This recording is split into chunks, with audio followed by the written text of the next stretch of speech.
A San Martino torna la vendemmia. Nei 30 ettari di vigneto di Conselve e dintorni, zona di produzione del vino Friularo Doc G, si raccoglie l'uva di Raboso, lasciata ad appassire sulle vigne. È una delle vendemmie più tardive d'Italia per un vino che, come impone il disciplinare, sarà consumato solo fra 7 anni dopo lunga maturazione.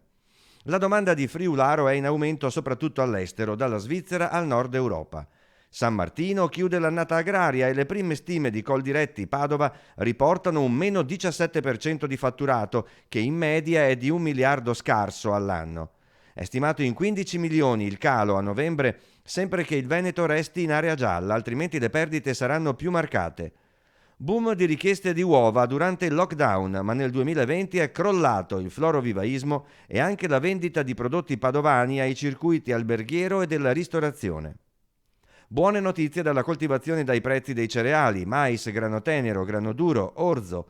Deludenti i compensi riconosciuti nell'ortofrutta, soprattutto per le varietà biologiche, con un calo del 30% per il deciso incremento di importazioni. Annata discreta invece per i principali ortaggi coltivati nella nostra provincia, segnala la Coldiretti Padova, a parte i danni causati dalla cimice asiatica e dalla piralide. Il meteo di questi giorni di estate di San Martino rischia di avere però conseguenze sulla produzione di radicchi e cavoli, che risentono delle temperature troppo elevate.